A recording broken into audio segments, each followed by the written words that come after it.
Les presento a continuación al primer conferenciante o profesor de este curso, que es el profesor doctor Andrés Piquer Otero, que es profesor, contratado doctor del Departamento de Lingüística General y Estudios Orientales de la Universidad Complutense de Madrid. Él es además el director de la revista ILU, Revista de Ciencias de las Religiones, del Instituto Universitario de Ciencias de las Religiones de esta misma universidad, del que también es miembro.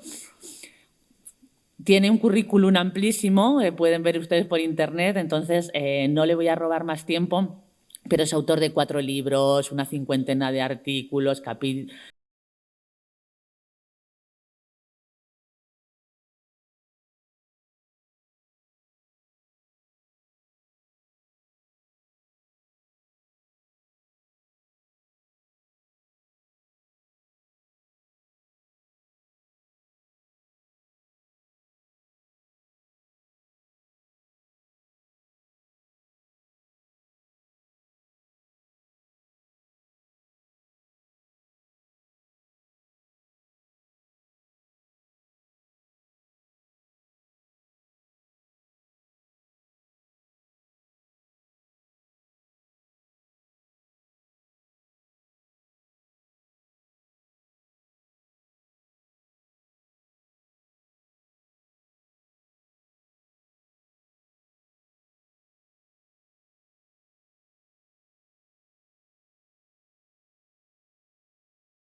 Comparada en la docencia de la lengua acadia y en la docencia de magia y ritual en el mundo del Oriente Antiguo. Entonces, a partir de ahí van a darse cuenta que aunque he hecho un marcado esfuerzo por poner dibujitos, por así decirlo, es decir, por poner material iconográfico, hay una gran cantidad de textos que he intentado sean cortos y sean especialmente divertidos para hablar del fenómeno de lo que denominamos magia en el mundo mesopotámico.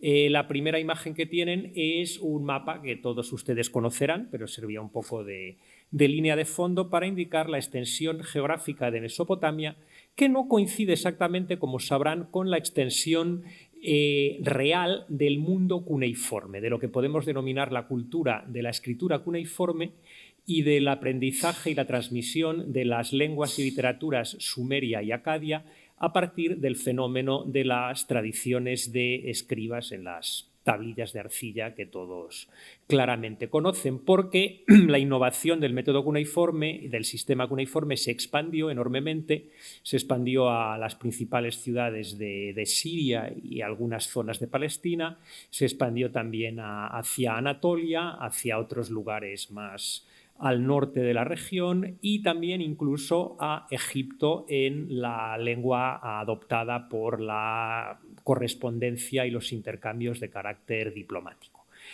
Cronológicamente estamos hablando, como bien saben, desde los orígenes de la escritura en torno al mediados del cuarto milenio antes de nuestra era, hasta las últimas inscripciones cuneiformes se copiarían en los últimos siglos finales de la era anterior, primero de nuestra era más o menos, son los últimos datos de algún tipo de material cuneiforme copiado con distintos grados de competencia lingüística por parte de los escribas o sacerdotes que lo copiaban.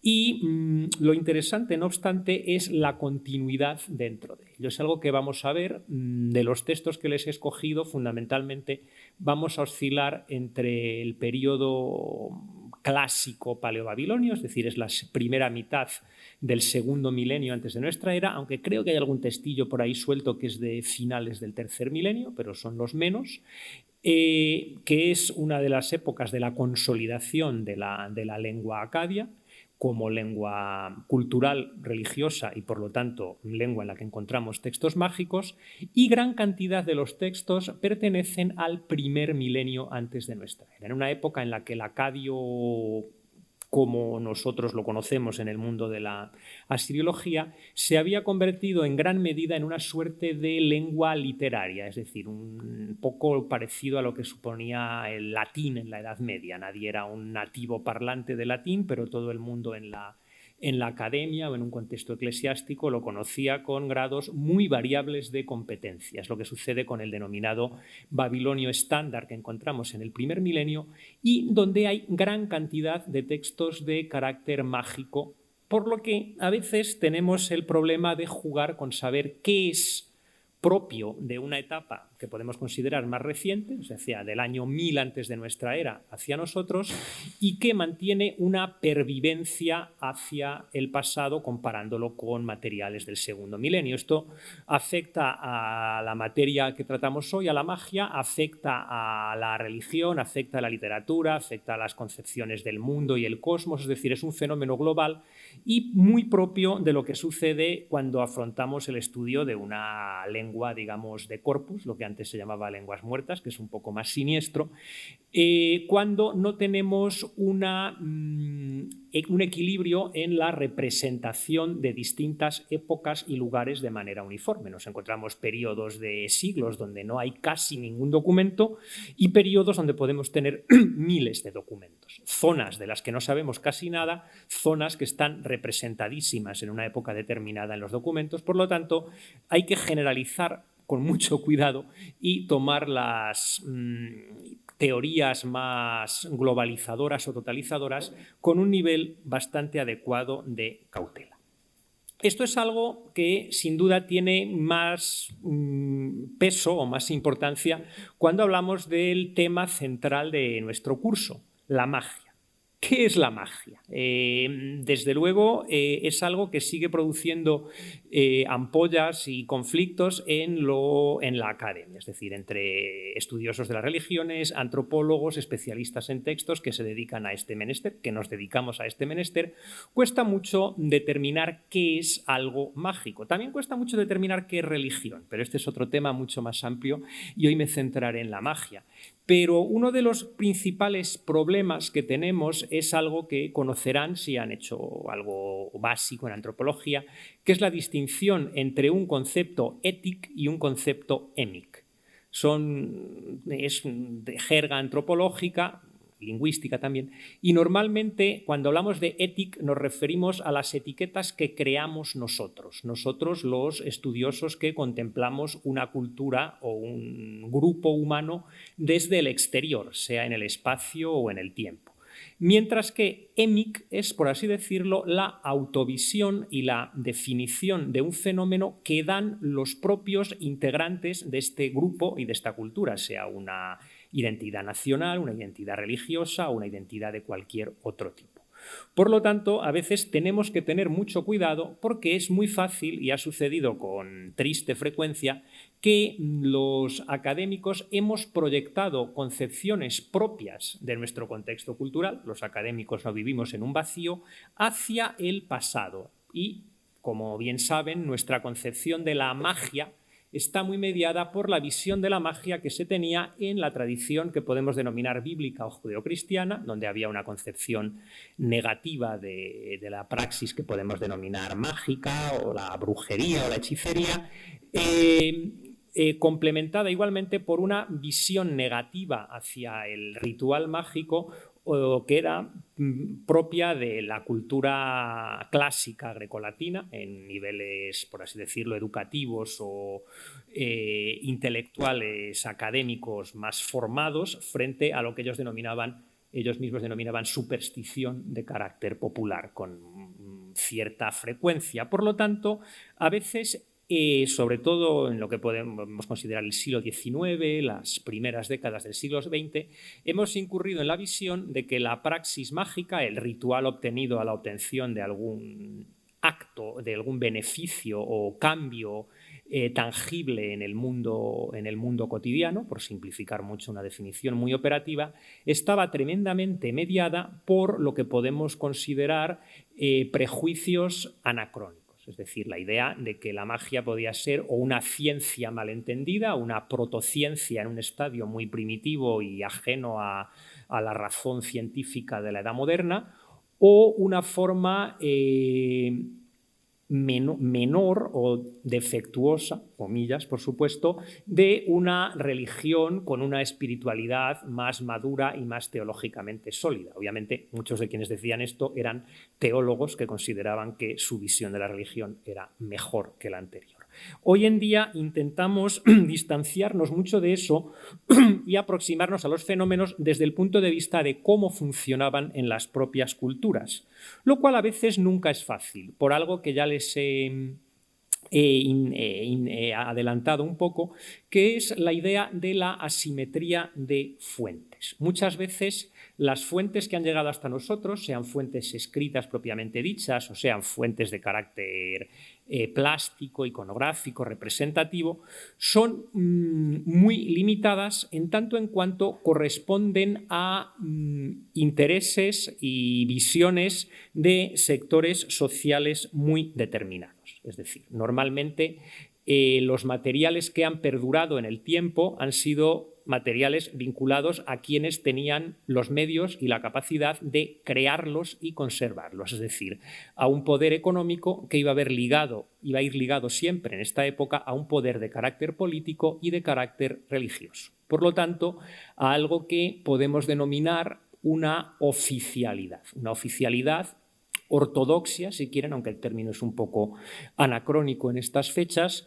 donde se nos da una visión que no tenía que ser necesariamente compartida totalmente por el grueso de la sociedad o por practicantes religiosos o grupos que podían entenderlo con cierta distancia o ciertos matices, pero de los cuales no vamos a tener evidencia porque no tenían capacidad de producir un discurso perdurable en el tiempo, en un soporte material. Por lo tanto, hay sectores de la sociedad más mudos y corremos un riesgo que desde hace unas décadas tienen mucho cuidado de notar los asiriólogos, que es la idea de tener una visión del pasado del Próximo Oriente donde había mucho más conformismo, gregarismo y aceptación ciega de los discursos oficiales. Pueden decirme que hoy en día la hay, y en parte tendrán razón si lo dicen, pero lo que se ha achacado muchas veces es un discurso muy complicado donde se ha dicho no, quienes crearon la disidencia política y la contestación al poder fueron los griegos. Antes todo el mundo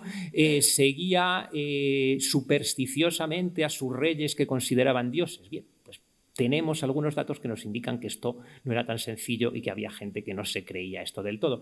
Tengo al final, para cerrar la presentación, si nos da tiempo, un texto bastante divertido al respecto que espero les haga gracia. En cualquier caso, esto es muy importante porque si nos dirigimos a las fuentes mesopotámicas, respecto a lo que podemos llamar prácticas de ritual mágico, lo que vamos a encontrar muy pronto es una distinción entre practicantes lícitos e ilícitos de la magia. ¿Qué hace un practicante lícito de la magia? No es, como podríamos pensar también por una proyección anacrónica, las cosas que hagan, el ritual que hagan. Esta definición que aparece a finales de la Edad Media y sobre todo en el Renacimiento, que es la distinción entre lo que se denomina magia blanca y magia negra, magia buena y magia mala, porque hacemos cosas con ciertos seres o con ciertos rituales. No. parece ser, ahora lo veremos en textos, que todo el mundo que practicaba un ritual de poder, un ritual de carácter mágico, hacían más o menos lo mismo. Lo único que hacía que algo fuese bueno o malo era la identidad del practicante y su relación con lo que podemos denominar el poder hegemónico o el poder tradicional. Si una persona más o menos independiente realizaba un embrujo para hacer daño a alguien, era mala, era una bruja, era un practicante ilícito. Aparece, como verán y como conocen ya, condenado como delito de muerte, con pena de muerte en el Código de Hammurabi y en otros códigos legales mesopotámicos. Pero si ese mismo ritual, bastante violento, de hacer figuritas, quemarlas, atarlas, lo realiza un sacerdote exorcista buscando curar a una persona de una influencia negativa, sea demoníaca o un mal de ojo, es algo positivo y aparece recogido y copiado repetidamente a lo largo de los siglos en las series y manuales de exorcismos y manuales de carácter médico vinculados a los templos y las escuelas de escribas.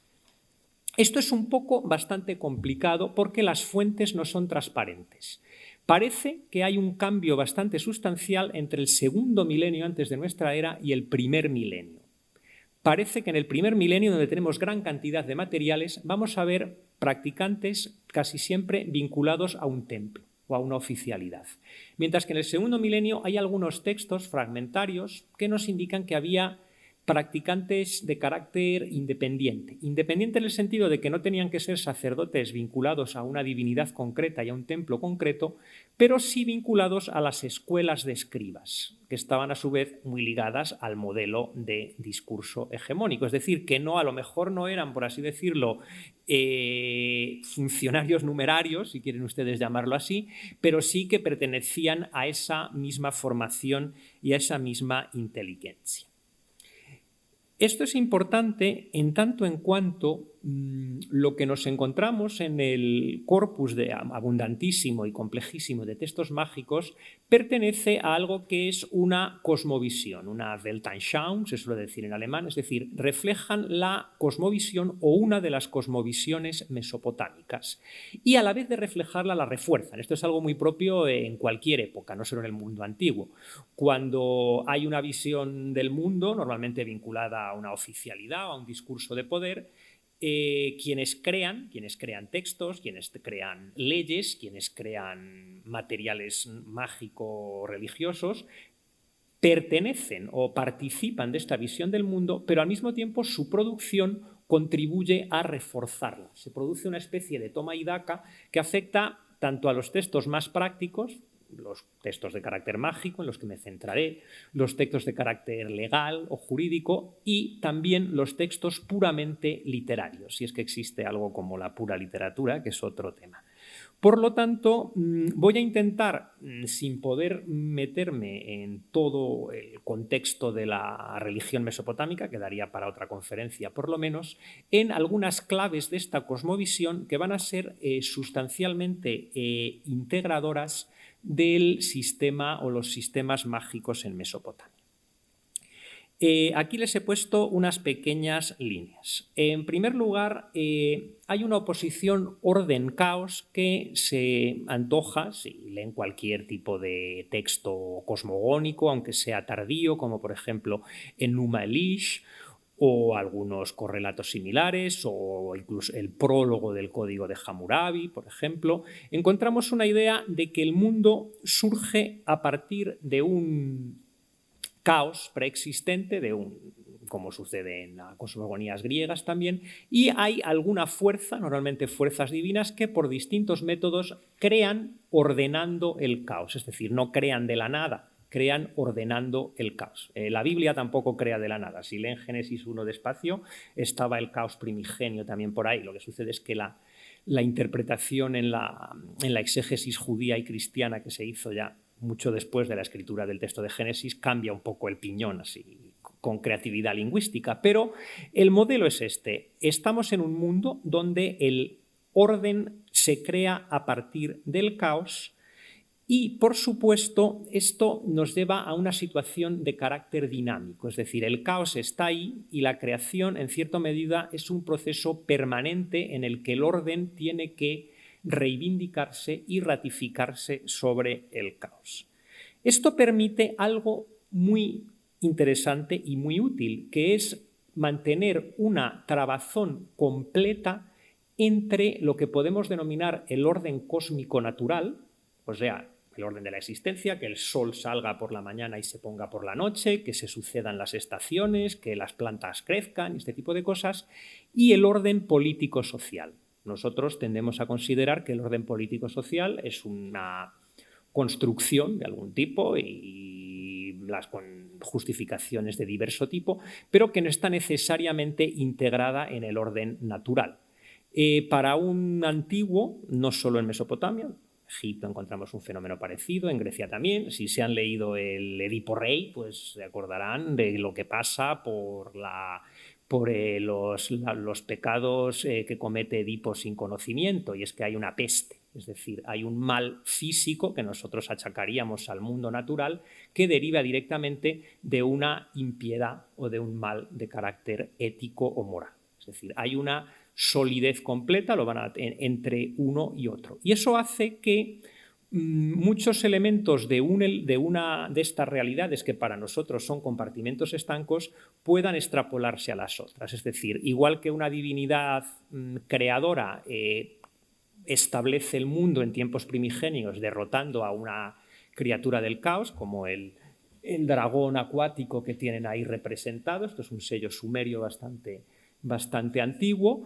El rey ratifica el orden cósmico creando orden político por diversos mecanismos, pues derrotando a enemigos, obviamente casi siempre extranjeros, por desgracia, como suele suceder en estos casos, o construyendo ciudades, construyendo templos y ciudades a partir de la nada o a partir de la tierra, digamos, salvaje. Es decir, entonces este juego nos lleva a la magia.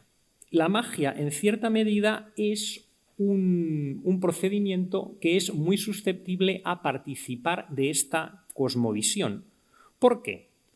Porque lo importante en casi todas las aproximaciones donde estudiamos qué es la magia, subrayan un concepto que es muy importante para el estudio del fenómeno, que es el concepto de agencia. Es decir, la capacidad que va a tener un individuo, normalmente el practicante mágico, que puede ser el interesado o alguien a quien contratamos para que nos lo haga, por así decirlo, en producir un cambio. Es decir, como sabrán, la frase esta que en castellano asociamos con el procedimiento mágico, abracadabra, nadie sabe exactamente qué quiere decir, pero es arameo, muy probablemente, y una traducción aproximada es algo así como yo hago según la palabra, o que yo obro según digo. Es un arameo un poco revuelto, por así decirlo, pero la idea es esa. Yo tengo la capacidad de agencia de que según enuncio algo, con el ritual adecuado, ese algo tiene lugar. Esto es lo que se llama agencia. Por supuesto, la agencia más agencia de todas es la agencia de las divinidades primigenias que a partir del caos crean el mundo, un mundo habitable, un mundo posible tal y como nosotros lo conocemos. Por lo tanto, muchas veces vamos a encontrar rituales mágicos que se remontan a los tiempos de la creación y que inciden en la idea de que cualquier conflicto que sea solucionado mediante un procedimiento mágico, por ejemplo la enfermedad, es decir, la necesidad de un remedio médico ritual ante un mal, implica ese orden cósmico o esa victoria del mal de tiempos primigenios por un practicante que en último término se puede asimilar a esas deidades cargadas de agencia. Entonces, yendo ya a cuestiones más prácticas, vamos a ver cómo se plasman a efectos prácticos estas ideas de la cosmovisión en los procedimientos mágicos. mágicos. ¿Cuáles son los principales procedimientos mágicos que tenemos en Mesopotamia? Hay muchos, pero desde luego donde hemos encontrado quizá más cantidad de tablillas en lo que nosotros podíamos denominar magia son en dos facetas que son bastante complementarias. Una de ellas es lo que nosotros habitualmente llamamos adivinación, que en Mesopotamia tenía un término que era barum, el practicante, el adivino, y lo que denominamos también en nuestra terminología exorcismo. Un exorcista en acadio era un ashipu o ashipum, que significa aquel que es capaz de producir una curación. Aquí tienen un fragmento de una placa que sería una especie de amuleto, talismán curativo, donde aparece una persona en la cama, si la ven más o menos en el centro, que está con los brazos en alto, o sea, no está muerto, está fastidiado pero no muerto, o sea, no es una representación funeraria. Y a ambos lados tienen a dos personajes que son sacerdotes vestidos de pez. Esto es muy conocido y es muy gracioso. Tienen como una especie de caperuza, que es la cabeza del pez, y los pies, se nota que tienen piernas, o sea que son señores vestidos de pez, no es un ser híbrido sobrenatural, no es un sireno ni nada parecido, pero llevan este tipo de vestimenta por identificación con algo que ejemplifica lo que les acabo de contar. Hay unos personajes en la mitología cósmica mesopotámica que son los llamados Apkallu o Apkallum. Son los 7 sabios primigenios de la antigua Mesopotamia a los que se les atribuyen toda suerte de capacidades y hechos milagrosos. Y estos sabios se supone que residen en la parte baja del mundo, o sea, en el territorio de las aguas subterráneas. La tierra es plana, por supuesto, muy bonita, es así como una loncha plana, y debajo tenemos el agua de abajo, como dice el libro de Génesis en el primer capítulo, el agua de arriba en el cielo, el agua de abajo en la tierra. Y aquí abajo encontramos estos seres que están asociados con el dios Enki en sumerio o Ea en acadio, que es un dios vinculado al agua, pero también al mundo subterráneo y por lo tanto al conocimiento. Esto es algo muy frecuente. Los dioses subterráneos ven más cosas porque ven lo que los vulgares mortales no podemos ver, que es lo que hay enterrado en el subsuelo y en las cimas abismales oceánicas. Por lo tanto, saben más, son más sabios, se conectan con el conocimiento, la sabiduría y la magia. Entonces, estos Apkallu, estos sabios primigenios, están vinculados con la protección. En un ratito veremos unas imágenes de cómo las figurillas de los Apkallus se utilizan en rituales apotropaicos de fundación de edificios, como templos o palacios, y aquí aparecen asociados a la curación de un individuo mediante algún tipo de procedimiento de carácter exorcístico. Aquí tenemos algo muy gracioso. Si se fijan, esto es una tablilla cuneiforme, pero no es la tablilla estándar, que suelen tener una forma rectangular o cuadrada, o a veces redonda en algunos momentos, sino que es una tablilla en forma de hígado. La imagen tiene suficiente luz, creo. Pueden ver perfectamente los lóbulos del hígado con la forma típica. Pueden ver así a lo largo en medio la vesícula biliar, el lóbulo este que sobresale, que miré el otro día cómo se llamaba en un manual de anatomía, pero se me ha olvidado, no pasa nada.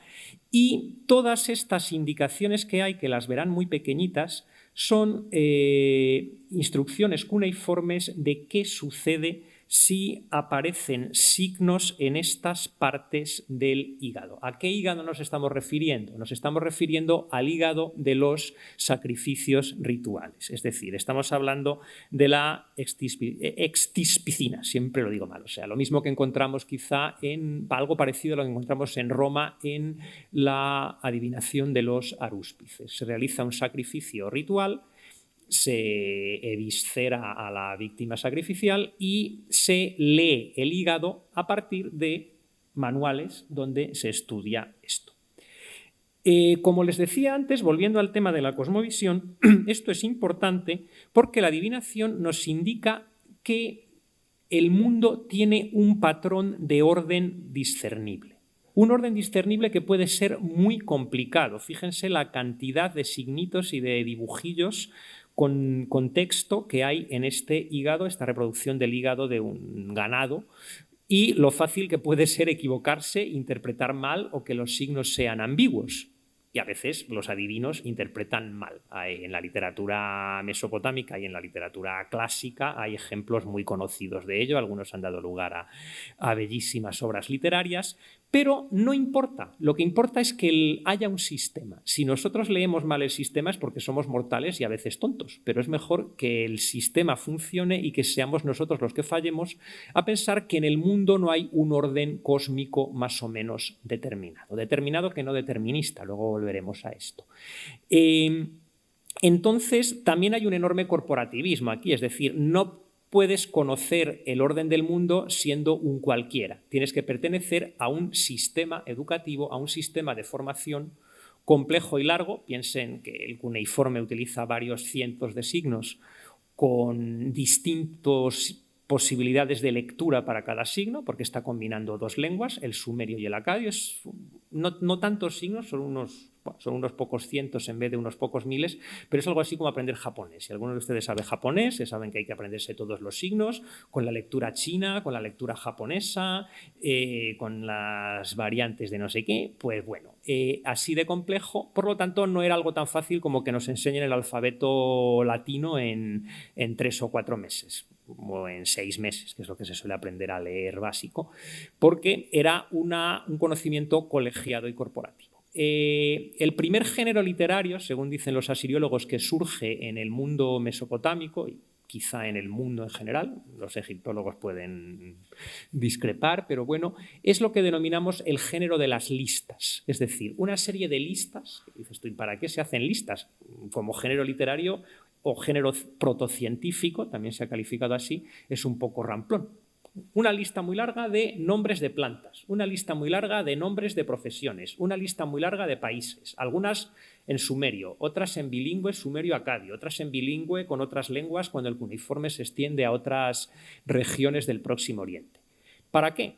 Para aprender a escribir, para aprender vocabulario, pero también para crear una simbolización del mundo. Es decir, el mundo es susceptible de ser conocido y ordenado en un proceso de taxonomía. La taxonomía del Próximo Oriental es la lista. Nuestra taxonomía occidental hoy en día es la enciclopedia y otras cosas. Es decir, en el siglo XVIII la enciclopedia hace lo mismo que estos señores hicieron hace 5.000 años al definir el género de listas. Hay muchos sistemas, los sistemas suelen ser bastante comunes entre distintas culturas. Es difícil a veces hablar de préstamo directo o de desarrollo paralelo entre Egipto, Mesopotamia, cómo tanto Egipto y Mesopotamia pueden haber influido el mundo grecolatino. Es muy complicado, es algo en lo que no voy a entrar desde luego, pero son prácticas muy frecuentes y recurrentes. Tienen, por ejemplo, aquí tienen una lista de ejemplos. Como la piscina, como les he dicho, es leer estos hígados. La astrología es presagios de los astros, por supuesto. La teratomancia es ver características de los fetos, de los nacimientos, abortos o nacimientos anómalos del ganado. La oniromancia es interpretar los sueños. Y la nigromancia es hablar con los muertos. Y tienen alguno más aquí. Y el Shuma'alu es algo bastante curioso. La serie Shuma'alu quiere decir si en la ciudad pasa no sé qué. En la ciudad se refiere a en la vida cotidiana. Es algo que encontramos también posteriormente en la cultura clásica. La idea de que un acontecimiento cotidiano, azaroso, no buscado por un practicante ritual, como puede ser la lectura de los hígados, etc., va a tener un posible valor de presagio. Normalmente un presagio que puede ser de carácter negativo. Aquí les he puesto algunos ejemplos. Que no consigo leer muy bien porque esto está un poco borroso, pero bueno, más o menos me lo sé. El primero nos habla precisamente de si aparece un signo Hal en la ubicación del bienestar. Es una zona que hay entre los dos lóbulos del hígado. Si aparece un Hal, o sea, una malformación o un nódulo en el hígado que se parezca al signo cuneiforme Hal, pues esto quiere decir el reino de Akkad será arruinado, es decir, habrá una ruina para el reino de Akkad, es algo negativo. Lo siguiente que tienen es lecanomancia. La lecanomancia es algo que se sigue haciendo hoy en día, que es un recipiente con agua, echar aceite y ver cómo se mueve el aceite y qué formas crea el aceite dentro del agua. Posiblemente todo esto da lugar a todas estas lecturas de los pozos del té, los pozos del café, los dregs, ¿cómo se dice? Dregs, los pozos del vino, es decir, todo este tipo de cosas. Pues aquí, si el aceite se divide en dos, pues el enfermo, si es una prescripción médica, morirá. Y si es una prescripción política, una adivinación política, el ejército que ha salido en campaña no volverá, o sea, que se los cargarán a todos. Lo interesante aquí es que veamos que hay una idea de intercambiabilidad de los signos, es decir, lo que es el signo negativo de la adivinación, de la práctica lecanomántica, se va a aplicar con distintos valores a distintos contextos, pero el signo es uno. Luego, en teratomancia, aquí vemos también cómo funciona. Esto es bastante divertido ver si los valores de los manuales adivinatorios tienen una continuidad en el tiempo, cambian o no. Aquí hay un procedimiento muy típico que es un procedimiento de analogía. Si a un aborto o un nacimiento anómalo le salen los cuernos a un costado, en vez de tener los cuernos así, los tienen los dos a un lado, el príncipe tendrá tropas auxiliares, pues porque los auxiliares aparecen a los lados del ejército, pues como tiene los cuernos al lado, va a tener auxiliares.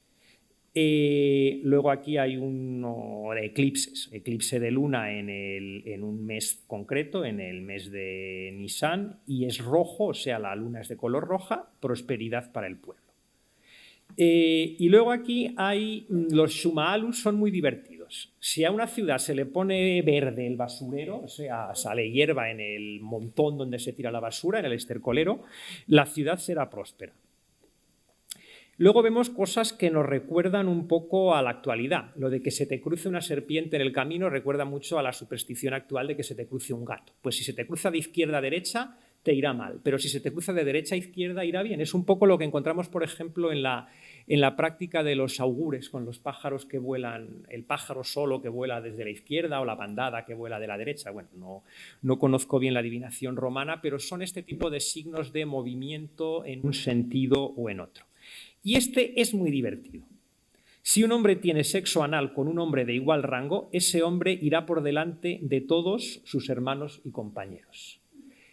Un compañero sumerólogo, en un texto similar, sumerio, esto está en acadio, defiende que esto es un chiste de estos de gimnasio o de colegio mayor. Es decir, la idea de, claro, como este hombre se dedica al sexo anal, todo el mundo va a ir por detrás, nadie se le va a poner por delante por razones obvias. Es decir, es un chiste homófobo muy marcado y por eso a veces tenemos que tomarnos estos textos con cierta precaución.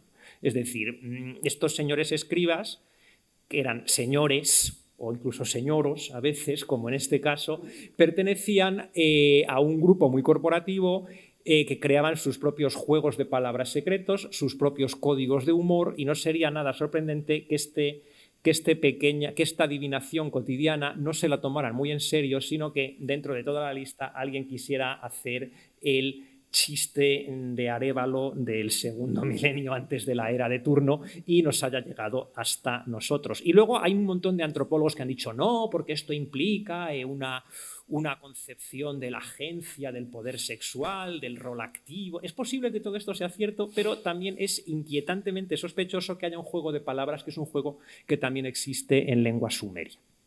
Bien. La onirocrítica consiste en crear un catálogo de significados de los sueños, estas cosas que se compraban en los kioscos o que incluso venían en los suplementos estos de la revista Telva y estas cosas. Si has soñado no sé qué, pasará estas cosas. Pues aquí tenemos uno muy básico. Si alguien sueña que un perro te rasga la ropa, vas a experimentar pérdidas, lo cual es un poco un sueño por analogía bastante curioso. Hay toda una disciplina que se dedica a ver cómo cambian o cómo hay continuidades en los manuales en la transmisión de manuales de interpretación de sueños desde Mesopotamia hasta llegar a la Edad Media. Fundamentalmente hay un punto de inflexión que es el manual de la onirocrítica de Artemidoro, que es un autor helenístico que crea un manual que es el que se va a copiar y reproducir prácticamente durante toda la tardoantigüedad y toda la Edad Media hasta llegar pues, a la época al siglo XIX, al siglo XX, a los libros de Edaf y a estas cosas, pero cuánto Artemidoro recopiló de los manuales egipcios y de los manuales mesopotámicos y su interpretación en Siria-Palestina, eso es muy complicado.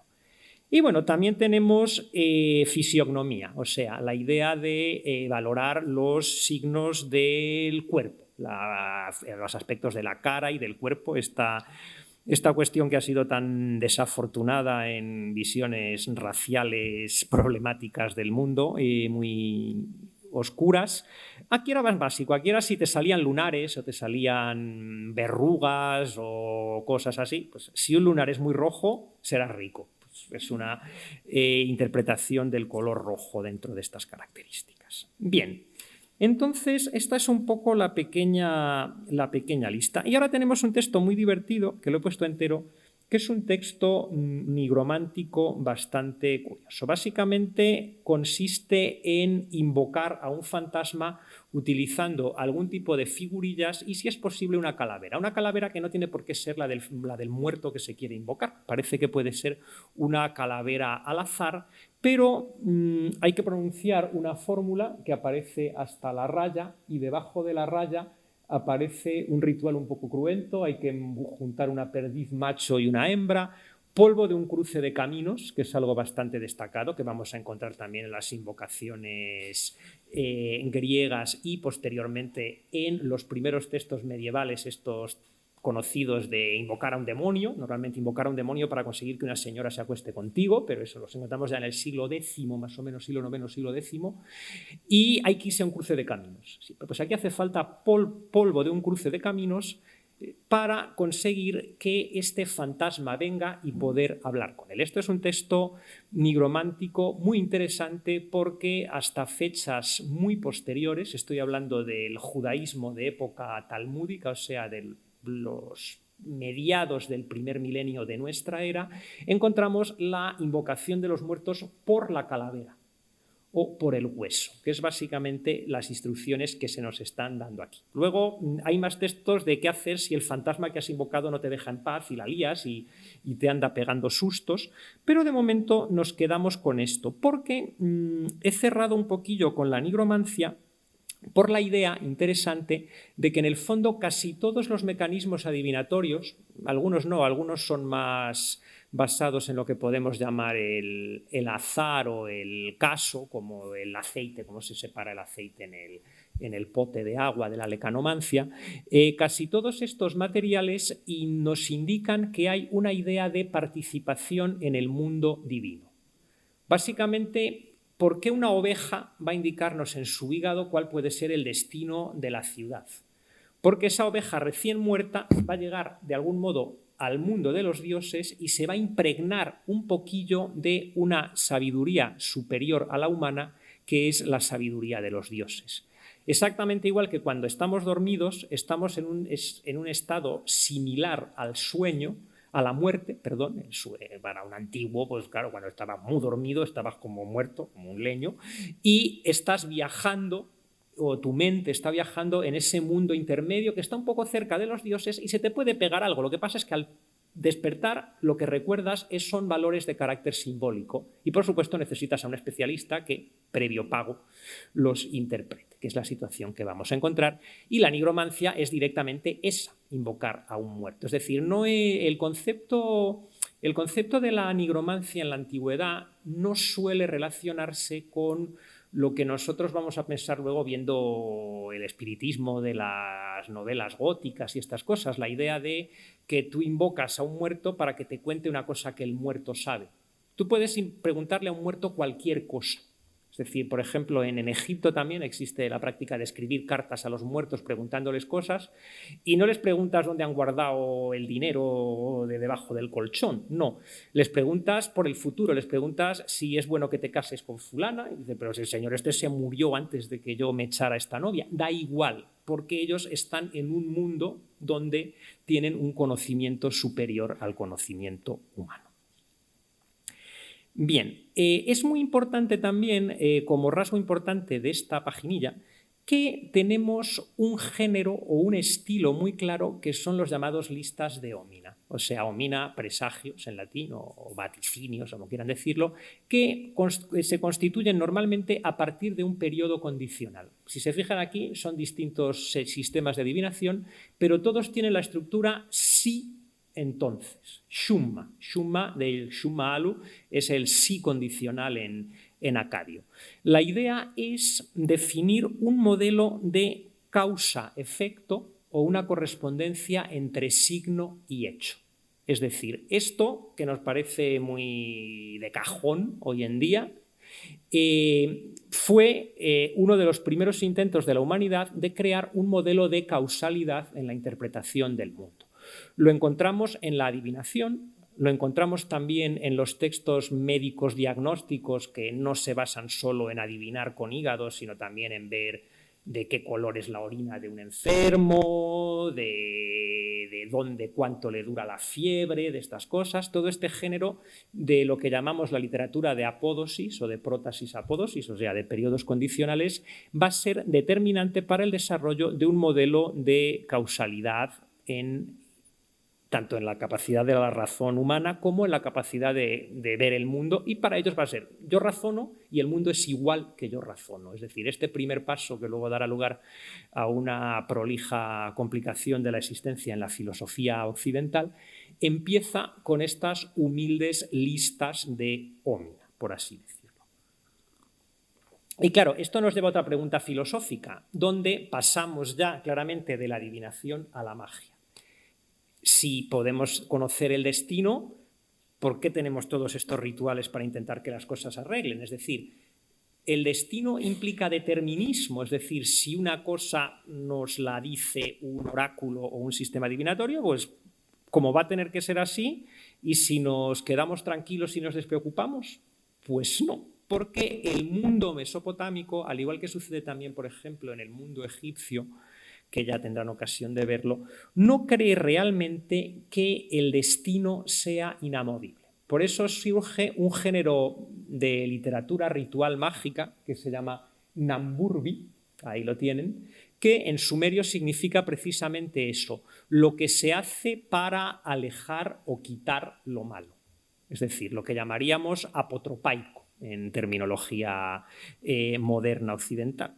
La idea es justo esa, que cuando tenemos un resultado desfavorable en un ritual adivinatorio o nos encontramos con un presagio desfavorable del tipo Shumaalu, pues eso, que se nos cruce una serpiente o que se nos cruce un perro, entonces podemos hacer algo para rectificar esto. Por eso no es un destino, por así decirlo, en plan un hado de la filosofía clásica o el destino inevitable de Edipo o el cuento este de la muerte y Samarcanda. Es una energía o una posibilidad negativa que con la capacidad de agencia nos lleva a magia y a ritual adecuados, podemos evitar.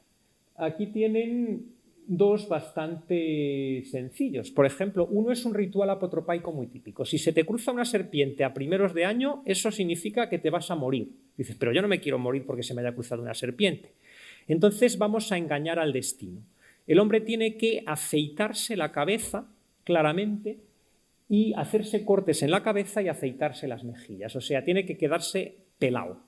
Lo cual parece ser que en algunos contextos podía implicar un ritual de carácter funerario. Es decir, parece que estamos engañando al destino diciendo yo no me voy a morir aunque haya visto la serpiente que se me ha cruzado, pero voy a hacer como si, adoptando todos los rasgos propios de un ritual funerario de duelo. Entonces, ritualmente me muero, pero no me muero de verdad. Es decir, he hecho aquí un pequeño apaño y he engañado al destino, que es lo que busca en cierta medida la magia. Y aquí encontramos un poco parecido también, que es encontrarse a un perro, pues hay muchísimos rituales para evitar el mal asociado a que se te cruce un perro, o que un perro te ladre, o que un perro te mee, que también es una cosa que es mal, muy mal. Pues aquí vemos claramente que hay que hacer un ritual de purificación en un río, es decir, en un río mirándolo 7 veces río arriba y río abajo. Y aquí tenemos una situación muy curiosa y que va a suceder muy frecuentemente en los textos mágicos, la ambivalencia de los signos. Lo primero que decimos, claro, pues como este señor le ha hecho algo a un perro, le ha impurificado, entonces tiene que purificarse metiéndose en el agua. Sí, y posiblemente sí. Hay una idea de continuidad lógica entre el agua que limpia, digamos, de la roña físicamente, y el agua que limpia ritualmente, de un mal que no es claramente la suciedad física. Pero también tenemos la posibilidad de que un río simbolice las aguas primigenias, lo cual es interesante porque se habla del dios Ea o del dios Enki, que está vinculado a esas aguas. Es decir, de algún modo, el hombre que ha sido víctima del mal causado por el perro va a entrar en el caos primigenio. Va a sufrir el mal de una forma ritual, mirando río arriba y río abajo, sumergiéndose, es decir, va a ahogarse ritualmente, y a partir de ahí, una vez que ya se ha ahogado y se ha muerto, pues el perro ya ha ejecutado su mal y ya se puede quedar tranquilo porque no ha sufrido un mal real, sino un mal de carácter ritual. Hay quien relaciona algunos de estos Namburbi con las prácticas posteriores de los bautismos por inmersión y este tipo de cosas. Es decir, lo de meterse en el agua, lo veremos luego también cuando hablemos de los códigos legales, está bastante asociado a prácticas mágicas, y aquí es muy posible que haya que ver más allá de la mera acción lustral o de limpieza del agua y ver algo de carácter cósmico. Bien. Al hablar de esto, al hablar de los Namburbi, entro ya en la práctica mágica más atestiguada o más frecuente en Mesopotamia, que es la práctica de carácter exorcístico. Básicamente, la idea de alejar alguna fuerza de negatividad por procedimientos rituales. Muchas veces vinculada a la enfermedad, es decir, a males físicos que pueden tener una diagnosis visible en distintos efectos, tos, fiebre, etcétera, y asociarse a alguna entidad negativa, aunque puede haber otro tipo. Aquí les he hecho un breve sumario en 4. La primera es la mayor, la más de cajón, que es lo que llamamos en estudios del Próximo Oriente Antiguo la teoría retributiva. Si tú ofendes a una divinidad, pues por cualquier acción o incluso también por omisión, que es lo peor, porque tardamos en dar cuenta uno, vas a recibir un castigo. Ese castigo puede ser la enfermedad. Algunas enfermedades se asocian a divinidades. El dios Nergal, que es un dios poco simpático, que acaba identificándose con el Ares griego o el Marte latino, es habitualmente relacionado con la peste, con la epidemia. Cat Nergal, mano de Nergal, significa la enfermedad de la peste en muchos contextos. E incluso en algunos contextos de la Biblia, cuando se habla de la mano de Yahvé, luego de repente hay peste, o sea que es bastante llamativo. Pero luego dices, ¿y qué pasa si yo no he ofendido a ningún dios o les he pedido perdón a todos? ¿Por qué me siguen doliendo los dientes o cosas peores? Entonces entran en juego los otros 3 elementos, que básicamente son la presencia de demonios, la presencia de fantasmas o muertos sin reposo y la acción de algún agente humano que practique una magia no lícita, una magia sin marchamo de calidad, que es lo que denominamos brujería o incluso mal de ojo en algunas ocasiones.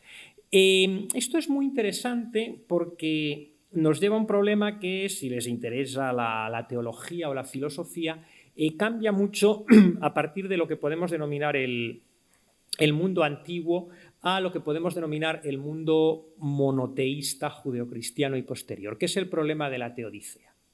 Es decir, aunque los dioses sean mayormente buena gente, por así decirlo, y nosotros cumplamos con ellos y no les ofendamos, de repente nos pueden pasar cosas malas. ¿Por qué pasan cosas malas a la gente buena? Que, como saben, es el tema del libro bíblico de Job. Entonces, las religiones monoteístas tienen grandes problemas a la hora de explicar esto, y esto dado para una rica tradición milenaria de literatura teológica o filosófica, el problema del mal. En el mundo mesopotámico es relativamente fácil. ¿Por qué? Porque los dioses no son omniscientes ni omnipotentes, ni la creación es un lugar perfecto.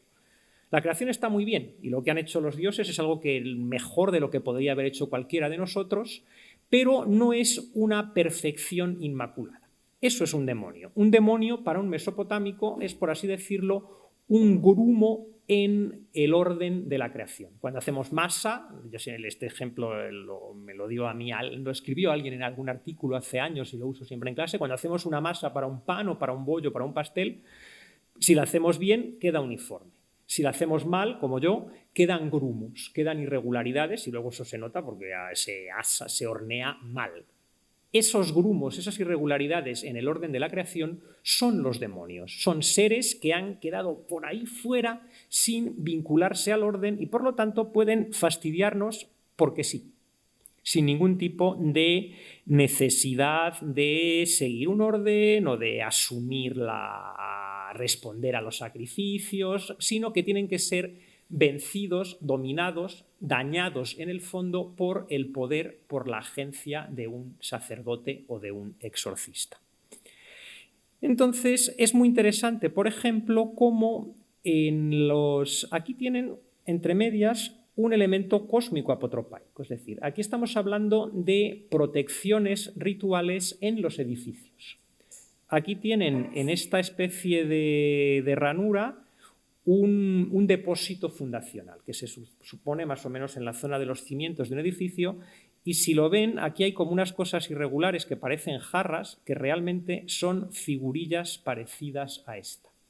Estas figurillas son los famosos apkalu de los que les hablé hace un rato, y también hay figuras asociadas a criaturas malignas, a criaturas del caos. Por ejemplo, el pájaro Anzu, que es una especie de águila mutante que roba las tablillas del destino y que se asocia con el mundo del caos. Y también representaciones de seres acuáticos como Tiamat, el dragón primigenio. Entonces, parece que aquí hay una actividad protopaica de enterramos a los guardianes del orden de la creación junto a los seres que simbolizan la negatividad o la malignidad de la creación. Y aquí hablamos de algunos demonios. Los demonios cambian un poco.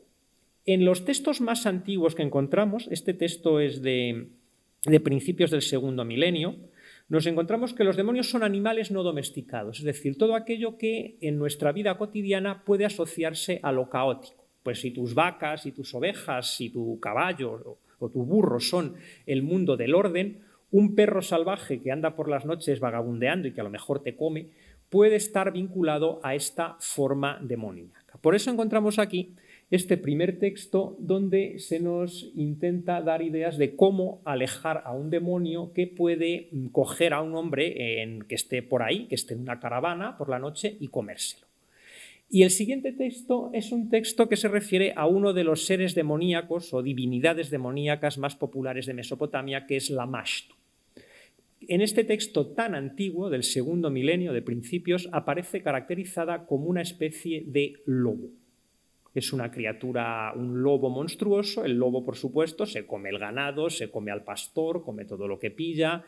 La Unión Europea presiona para que se nos deje cazar lobos, es decir, la enemistad lobo-humano tiene un aspecto histórico, normalmente por meterse los humanos donde no deben, pero ese es otro tema, pero lo encontramos ya en tiempos muy remotos, no solo en la actualidad, y por lo tanto el lobo y el perro salvaje son susceptibles de tomar una dimensión superior al simple mal cotidiano y convertirse en entidades de carácter demoníaco que merecen un exorcismo.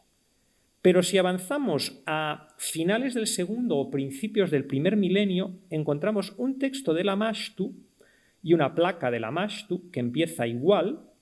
Es una furia, es aterradora, es increíble, tiene un encanto de horror, es una loba, la hija de Anu, pero luego empieza a decir, los pies son los pies de Anzu, o sea, los pies de un águila.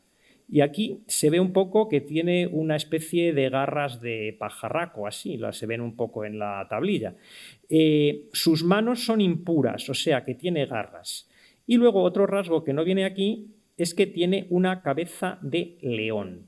O sea, es una loba, pero una loba con cabeza de león. Salió de entre los juntos, del pelo revuelto, desgarrado, el taparrabos. O sea, es una criatura salvaje, pero este es un rasgo muy propio de la transición del segundo al primer milenio o de los últimos siglos del primer milenio. Es un demonio híbrido. Es decir, pasamos del animal salvaje al ser quimérico o fabuloso que combina rasgos monstruosos y mezclados. No todos los híbridos son malos, es decir, los propios Apkallu, que tienen alas, que tienen cuerpo de pez, colas de sirena, estas cosas son híbridos, pero el híbrido se caracteriza claramente a lo demoníaco.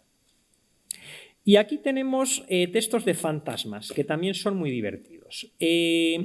¿Por qué hay fantasmas? Nosotros conocemos bastante bien en la cultura popular occidental que los fantasmas suelen vincularse en las novelas, en los cuentos estos folclóricos europeos, suelen vincularse a que hemos enterrado mal a alguien, ¿no? O que a alguien le ha quedado una cosa pendiente por hacer muy importante y no la ha acabado, o un fantasma que tenía que acabar una partida de ajedrez y cuando le dan jaque mate el fantasma desaparece. O un señor que le han tirado los huesos por ahí, no le han enterrado en sagrado y va a estar por todo el rato apareciéndose hasta que alguien encuentre los huesos y los bendiga.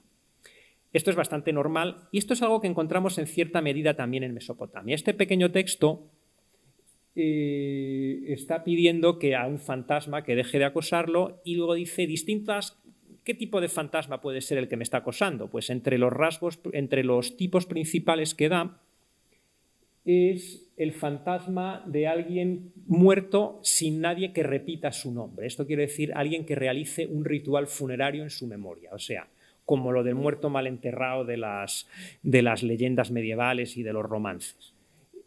También encontramos a alguien que murió por pecar contra los dioses, o sea, rompe el orden cósmico contra el rey, que es el representante de los dioses, o alguien que muere fuera, es decir, un forastero, alguien que muere fuera de su tierra, o muerto por el arma, es decir, alguien que muere en una batalla, todo lo propio de no poder darle a alguien las exequias adecuadas. Es algo que encontramos, viendo un poco así de pasada la correspondencia entre magia y literatura, en uno de los primeros textos de visiones del submundo después de la muerte, que es la tablilla 12 de la epopeya de Gilgamesh, que a su vez tiene un original sumerio del tercer milenio, de finales del tercer milenio. El amigo este de Gilgamesh, Enkidu, acaba quedándose en el infierno por tonto, no voy a entrar en los detalles, y a partir de ahí Gilgamesh, que tiene mucha pena, realiza un ritual nigromántico para invocar el fantasma de Enkidu y lo típico, le pregunta, oye, ¿cómo es el mundo de los muertos? Dice, pues te voy a contar el mundo de los muertos, siéntate y llora, es lo que dice literalmente. Entonces Gilgamesh le va preguntando, ¿y dónde está tal tipo de persona?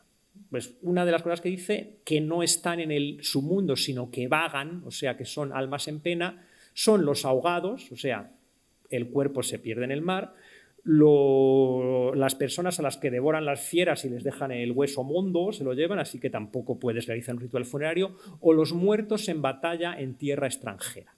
O sea, estas cosas que hacen que alguien sea un muerto, sea impuro, porque no ha podido completar un ritual de paso. Es decir, de algún modo, sin ser un demonio, aunque hay algún momento en el que los demonios y los fantasmas pueden intercambiarse e identificarse, se convierte en una fuente de ruptura del orden cósmico, social, de tenemos que hacer las cosas bien, tenemos que morirnos cuando nos toca y como nos toca. Pero no solo.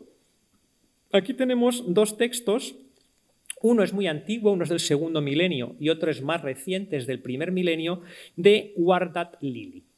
Wardat Lili les sonará porque acaba dando lugar de una forma un poco complicada a la Lilith que conocemos en la tradición del judaísmo rabínico, fundamentalmente. Es decir, aquí encontramos con una situación parecida.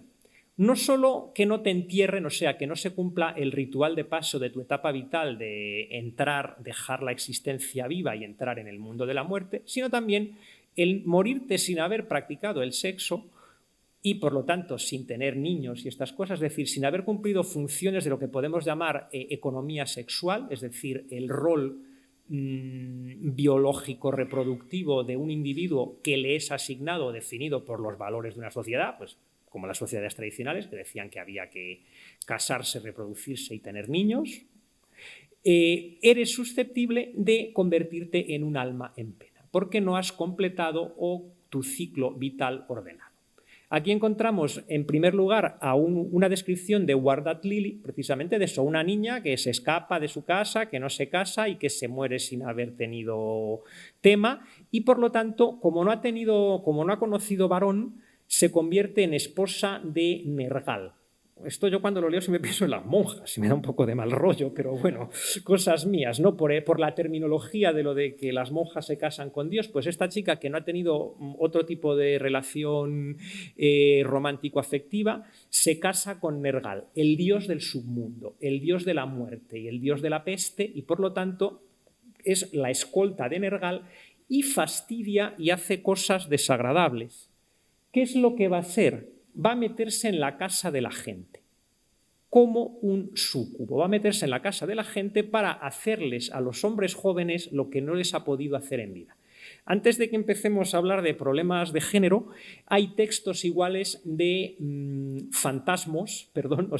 de muertos sin reposo, que son hombres que no se lo han hecho con una mujer, o sea, incels del otro mundo, que también tormentan a las mujeres, crean poltergeist y en general fastidian. Es decir, aquí no hay un sesgo de género, aunque sí que es cierto que a medida que entramos en el primer milenio, lo ven en el segundo texto, nos encontramos que los escribas como que se recrean mucho en decir las cosas. Es decir, aquí vemos cómo, esto es importante, aunque el tema de hoy sea la magia, que se ve claramente que esto es una literatura masculina. Les gustaba mucho decir, lo que le pasa a la niña que no se ha sentado, que no se ha levantado la falda sentada en las piernas del hombre, vemos todo eso que es como que parece que se pasan un poco de frenada, ¿no? Que les gusta mucho recrearse en eso, y los asiriólogos expertos en el corpus de exorcismos de fantasmas siempre reseñan eso, que a medida que entramos en la época babilonia estándar, como que a los escribas les pone dar muchos detalles de estas pobres mujeres que se han muerto sin hacerlo. Entonces, bueno, a lo mejor eran más problemas de ellos que de ellas realmente, pero bueno. Bien, y pasamos a la brujería. La brujería es un fenómeno también complicado y donde también hay una cuestión de género que es difícil obviar, sobre todo porque a veces hemos incurrido en el anacronismo. Hoy en día asociamos habitualmente la bruja con lo femenino, algo que parte de cierta tradición bíblica y sobre todo de tradiciones vinculadas al judaísmo rabínico y al primer cristianismo, en las que no entraré porque me daba para otra conferencia, pero la idea de la identificación de la bruja con lo femenino. En el mundo mesopotámico parece que empieza a haber algo así, pero es algo que tarda. Les he puesto unas selecciones de 3 códigos legales. No he entrado en los códigos legales sumerios porque donde parece que hablan de brujería hay una laguna, entonces como que hay quien se atreve a reconstruir y quien no. Pero el código de Hammurabi, que es de lo más antiguo de literatura acadia propiamente dicho, del siglo XVIII más o menos antes de nuestra era, dice claramente, habla de alguien, un hombre, Awilum, un hombre que puede ser entendido también como un genérico, una persona, un ciudadano que practica la brujería o que otro acusa de practicar la brujería, y entonces ahí tienen algo muy divertido que nos recuerda al Namburbi del perro. Tiene que someterse a la ordalía del gran río, eso de básicamente meterte al río y si consigues sobrevivir al río estás bien, y si te ahogas pues eras bruja, ¿no? O brujo. Entonces vemos que no hay ninguna relación con el género. En las leyes medio asirias nos ponemos más o menos a mediados del segundo milenio antes de nuestra era, nos encontramos, la segunda mitad del segundo milenio antes de nuestra era, nos encontramos que se dice si un hombre o una mujer, o sea, todas las posibilidades. No hay una distinción muy clara. Mientras que en las leyes neobabilonias, que son del primer milenio antes de nuestra era, ya hay un artículo legal específicamente para una mujer que se ponga a hacer rituales para fastidiarle a alguien la barca o el sembrado.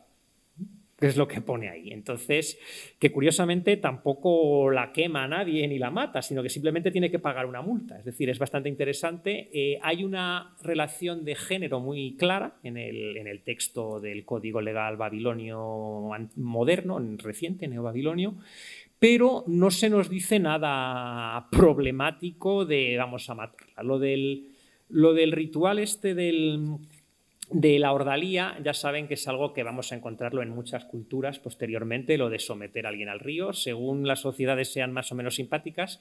Si te salvas, eres bruja, sociedad antipática, o si te salvas, no eres brujo, sociedad simpática. La mesopotámica era de las simpáticas y puede estar un poco relacionada con el ritual apotropaico que vimos al hablar del perro, es decir, es como una situación conectada con enfrentarse al caos primigenio, a las aguas de la creación, etc. Nos recuerda mucho a los bautismos por inmersión. Mi bisabuela murió en un bautismo por inmersión, así que técnicamente hablando es posible que fuera bruja, pero bueno, es que sí. También es posible que tuviera 90 años y pille una neumonía, que es lo que le pasó a la mujer en Barcelona, pero muchos académicos han visto una relación entre los bautismos y las vocaciones de los profetas que encontramos, por ejemplo, en Juan Bautista, en el Nuevo Testamento, y la ordalía de las aguas que se puede rastrear a la Mesopotamia más antigua, porque ella aparece en textos sumerios. Entonces, ¿qué pasa? ¿Por qué de repente empezamos a ver que hay brujas y no brujos en general? ¿Por qué este cuidado en definirlo? Que es algo que vamos a encontrar muchas veces también en los textos exorcísticos del primer milenio, del cual veremos algún ejemplo enseguida en la serie Maclu. Muy posiblemente la teoría tradicional que se da y que se aplica también, por ejemplo, a cómo la brujería en Europa en la Edad Media tiene un boom de persecución, no en la profundidad de la Edad Media, cuando practicar la magia era legal en las universidades, sino en la Baja Edad Media, en el siglo XIV, en el siglo XV y en el Renacimiento, por supuesto, está relacionada quizá con disputas de género en torno a la legitimidad del conocimiento. ¿Qué pasa si alguien, una señora, una mujer, practica el curanderismo en su pueblo, un rol tradicionalmente asociado a las mujeres, pues como el ser partera o el ser matrona?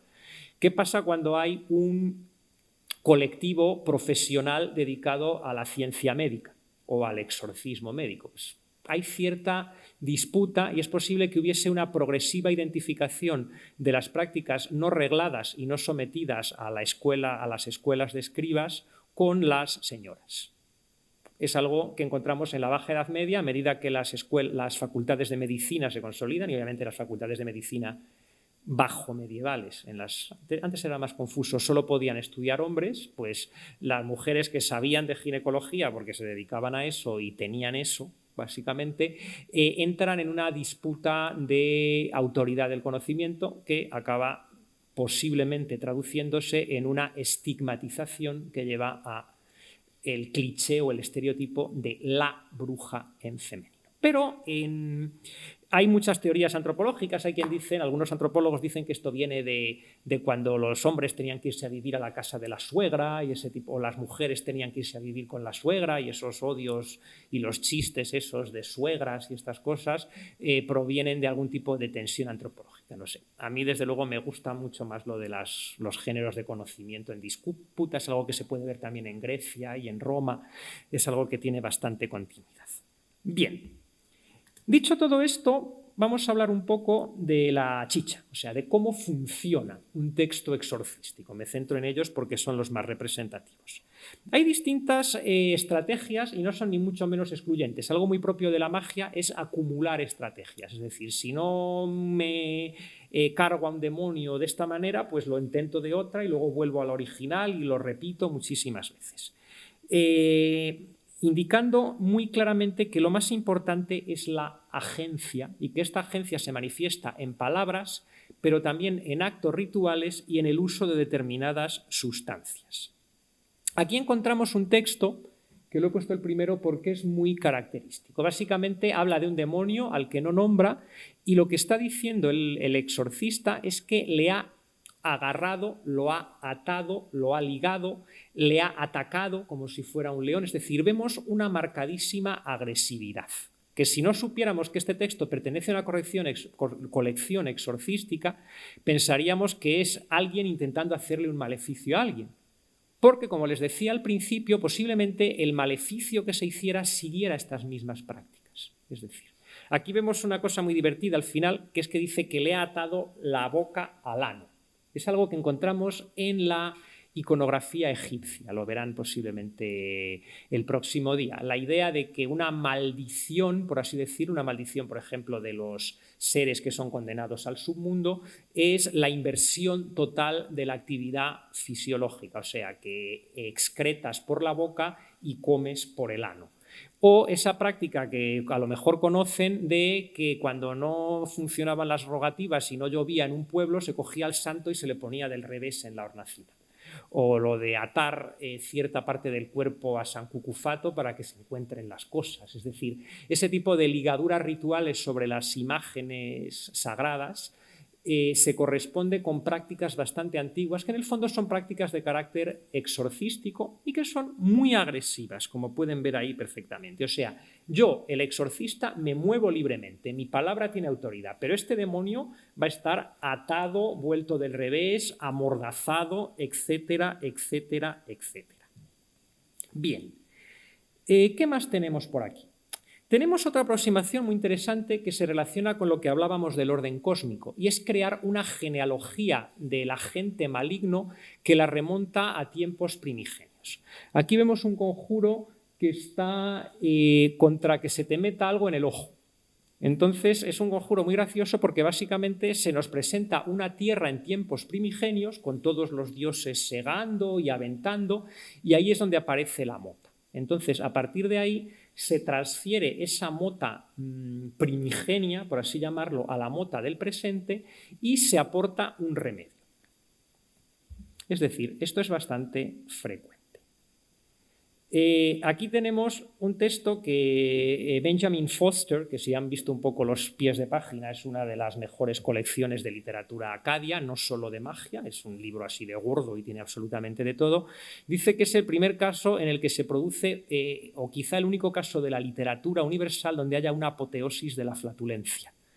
Porque básicamente el autor nos está diciendo, es un conjuro contra los gases, pues está indicando que el viento es el fuego de los dioses, pertenece al mundo divino, a las alturas, pues porque el aire tiende a subir, y entonces tenemos que rogar o ordenar a este viento que se le ha quedado al Señor en la barriga que se vaya a donde le corresponde, que es el mundo de los dioses.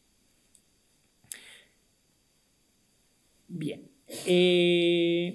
aquí tenemos un fragmento de un conjuro mucho más largo, es un conjuro contra los gusanos que afectan a los niños, pueden ser las lombrices o pueden ser más cosas, donde se acude al principio de autoridad. Y es que el exorcista dice que este conjuro no es suyo, sino que pertenece a Danu y Gula, a dos divinidades asociadas con la curación. Es decir, yo estoy simplemente diciendo que un paciente arquetípico recibe este conjuro de Danu y Gula, de los dioses de la curación, y que yo me estoy limitando a reproducirlo en una circunstancia análoga. Es decir, la autoridad no es solo mía, sino que pertenece a los dioses. Esto es algo muy típico en el mundo antiguo. La originalidad les importa, pero a veces no. Lo que les importa es que la pseudoepigrafía, escribir una obra de magia como si fuera autoría del rey Salomón o de Moisés, o incluso en algunos conjuros rabínicos de mediados del primer milenio de nuestra era, se dice este conjuro es muy eficaz porque no es mío, sino que viene de Rabí Gilel, que se lo enseñó el ángel no sé qué. Es decir, encontramos este principio de autoridad independientemente de la confesión religiosa que practique la magia. Es decir, que las palabras no son nuestras, sino de un ser cargado de autoridad. Y tenemos otro mecanismo muy divertido y que tiene una larga tradición histórica, que es el proceso legal contra quien te ha realizado un mal, en este caso una brujería. Este es la primera tablilla casi entera de la serie Maclu. Maclu quiere decir combustión en acadio, lo cual promete, y es una de las series más extensas de mecanismos y conjuros contra la brujería del primer milenio. Entonces, aquí vemos que se invoca a unas divinidades, los dioses de la noche. No se conoce mucho de ellos, pero parece que se relacionan con las 3 partes de la noche: el ocaso, la medianoche y la madrugada que antecede al alba.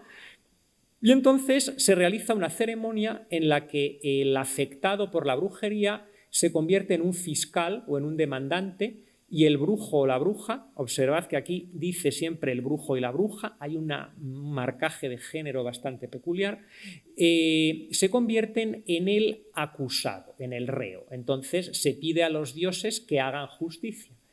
Y este procedimiento va acompañado por lo que parece ser un acto ritual que a todos nos suena bastante: crear una serie de figurillas y hacerles bastantes perrerías. Atarlas, ligarlas, amordazarlas, incluso finalmente quemarlas, muy probablemente. Es decir, hay una especie de juicio en efigie, como se hacía aquí, creo que eso en la época de Franco se hacía, lo de juicio en efigie contra películas de esas blasfemas y estas cosas. Pues esto es algo parecido, era un juicio en efigie donde el acto jurídico se convierte en un acto simbólico ritual. Esto lo vamos a encontrar en la magia cristiana antigua, en las llamadas oraciones judiciales, oraciones jurídicas, y en el judaísmo de la tardoantigüedad también vamos a encontrar un género muy divertido que son escrituras de divorcio.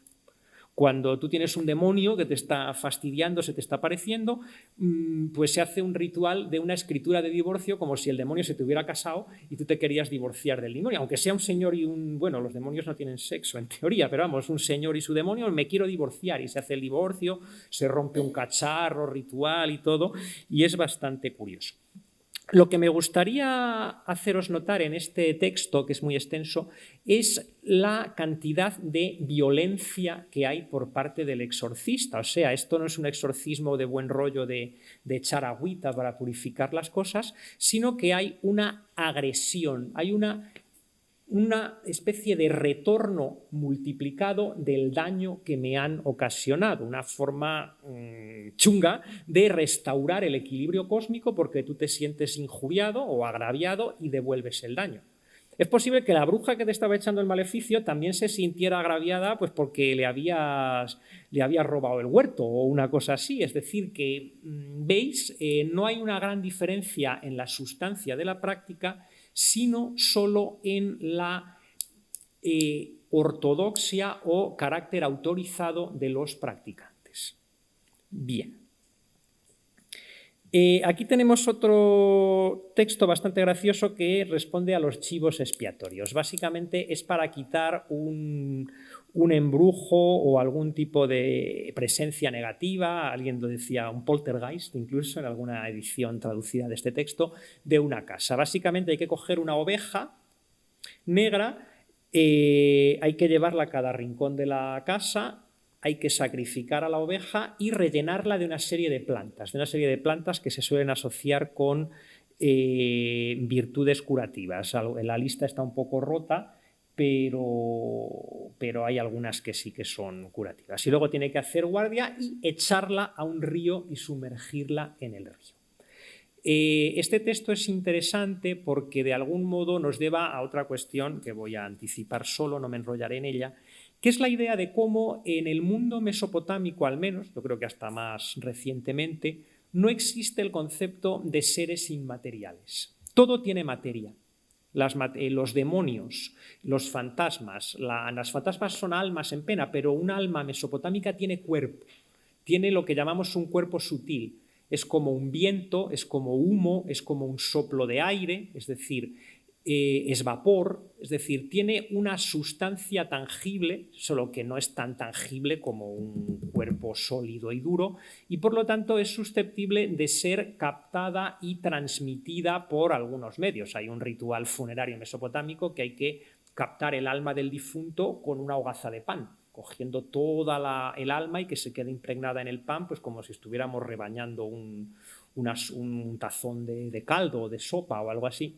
Y aquí tenemos algo parecido con esta oveja, y este texto es muy importante, lo veremos dentro de un ratito, porque este texto es sujeto de un texto paródico, del que hablaremos un poco para cerrar. Aquí he puesto alguna cosa de magia erótica. ¿De qué hace magia? ¿Todo el mundo hacía exorcismos? No, se hacían más cosas. Se hacía magia Para ligar se hacía magia cuando tenías que emprender un viaje, cuando abrías un negocio, cuando ibas a juicio. Es decir, son rasgos que si habéis leído por curiosidad o por estudios algún manual mágico medieval, que son más conocidos, pues como Picatrix, como Sefer HaRazim, incluso como textos posteriores, son las clasificaciones típicas.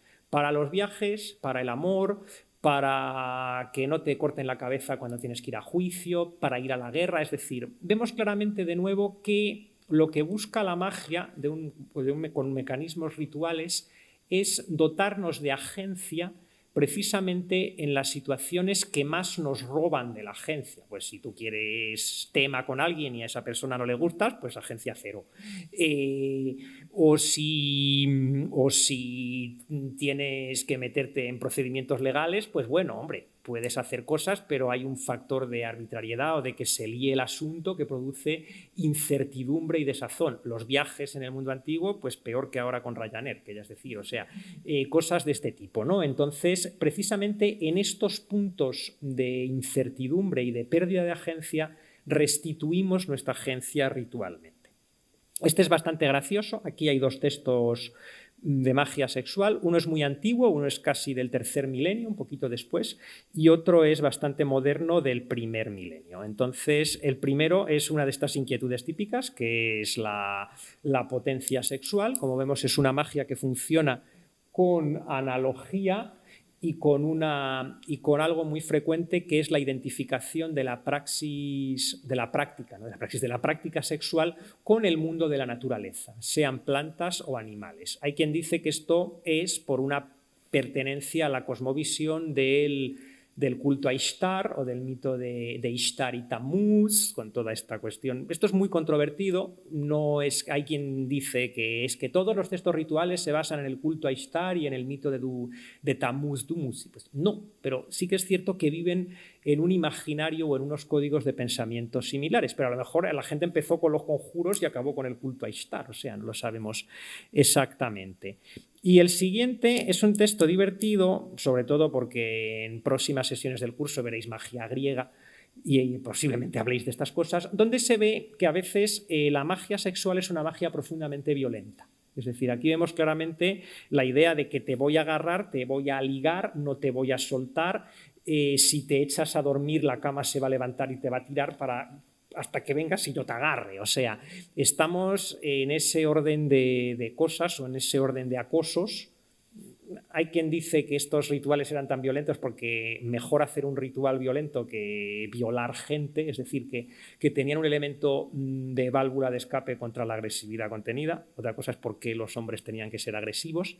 Hay rituales que van para los dos lados, esto es importante, pasa en el mundo griego, pasa ya en el mundo mesopotámico, a veces son rituales de una señora para un señor, de un señor para una señora, y probablemente se utilizarían también de un señor para un señor y de una señora para una señora. En el mundo griego hay alguno de estos, homoeróticos. En Mesopotamia no lo pude comprobar, no me dio tiempo, pero tampoco tendría que extrañarnos en exceso, sobre todo con el chiste de antes del que va por delante y esas cosas. Entonces, bueno, pues nos encontramos con esta situación, se acaba invocando a la diosa Ishtar. Y lo que es interesante en estos textos es que de algún modo implican posiblemente una creencia o una concepción que luego va a tener mucho éxito en la literatura universal, para mejor o peor fortuna, que es la idea de que el amor es una suerte de enfermedad. Cuando a ti te gusta alguien, sobre todo si quien te gusta no te hace demasiado caso, has contraído una especie de fiebre, una especie de enfermedad, o sea, son violentos porque en el fondo un conjuro erótico es un exorcismo.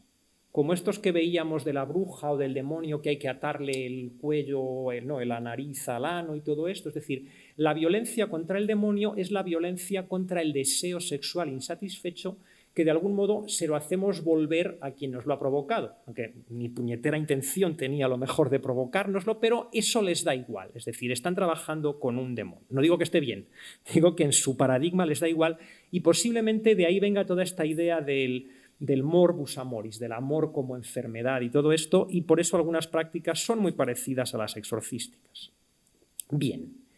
Y ahora ya voy a acabar muy brevemente con un par de notas y de apuntes sobre la magia en la literatura.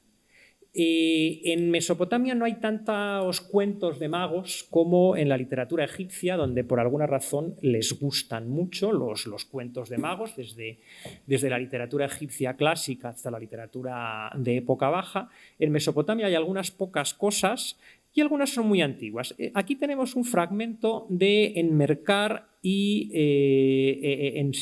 Enshugirán, que básicamente es un texto sumerio de finales del tercer milenio, de la época de Ur III, del Renacimiento sumerio, donde encontramos un ciclo. Esto es un ciclo de varios cuentos, poemas narrativos, donde se nos narra la disputa entre los reyes de Uruk y los reyes de Aratta, que es una ciudad que no sabemos muy bien dónde está, parece que estaría al este de Mesopotamia, y ven quién es más rey o quién tiene más autoridad y quién debería ser vasallo del otro. Entonces, mucho de esto se centra en resolver acertijos.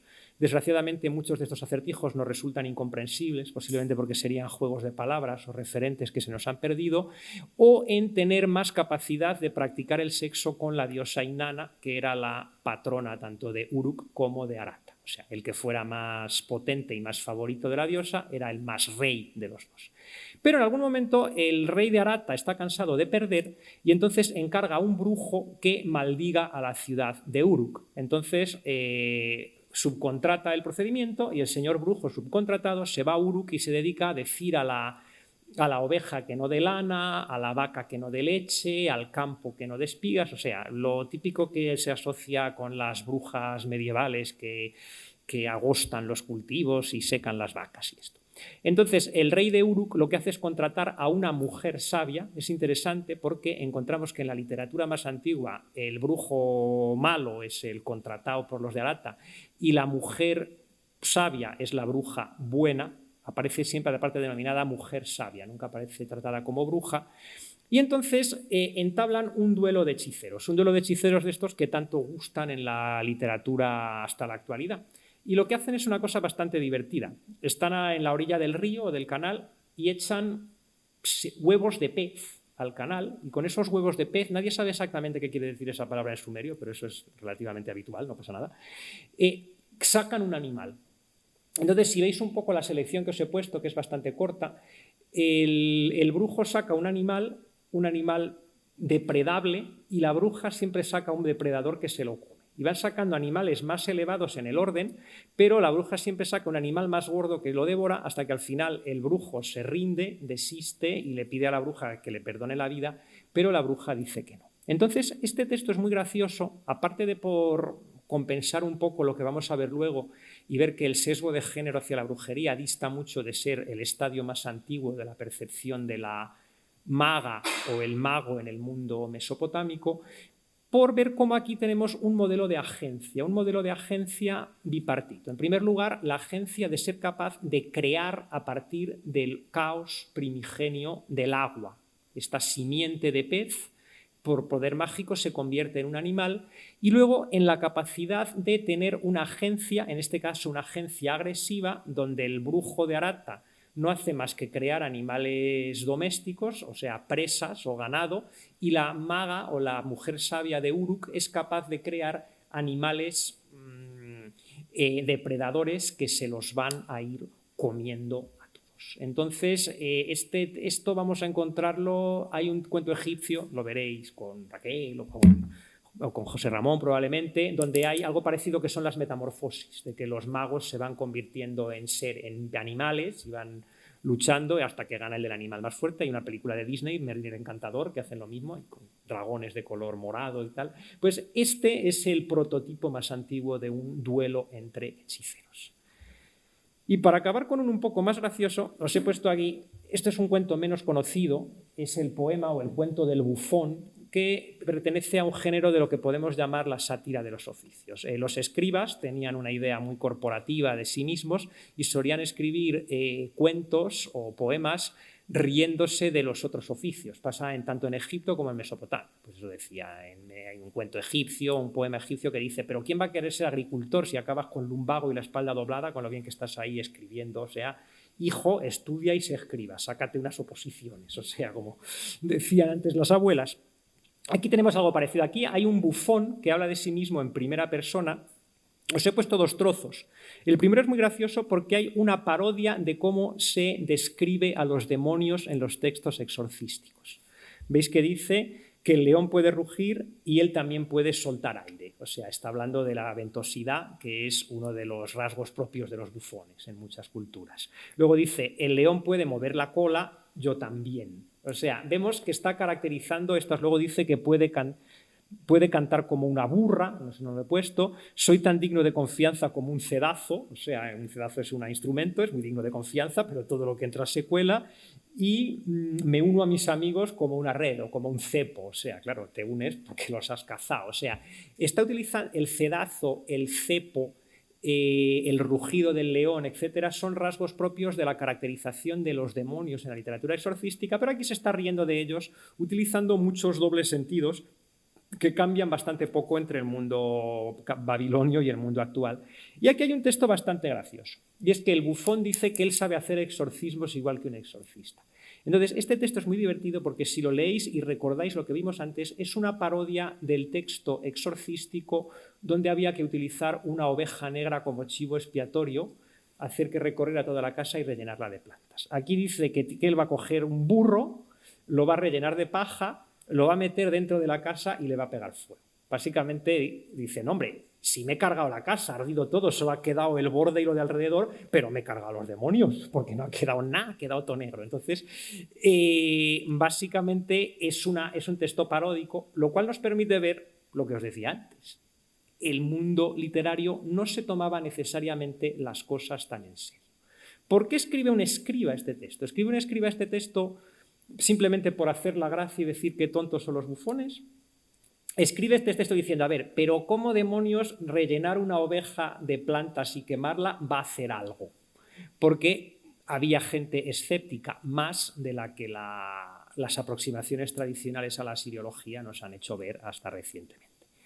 Entonces, aquí lo voy a dejar, me queda un cuartillo de hora, he hecho un recorrido un poquito acelerado, pero creo que ha cubierto lo más representativo.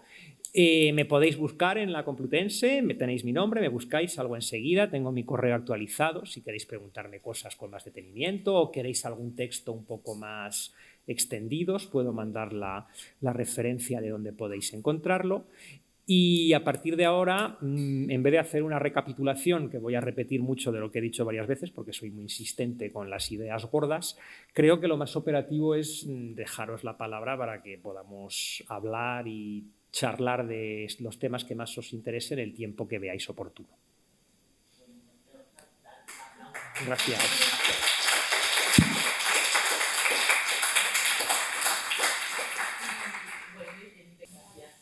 Hola, ante todo, muchísimas gracias, me ha encantado todo y tengo varias preguntas. ¿Puedo? ¿Sí?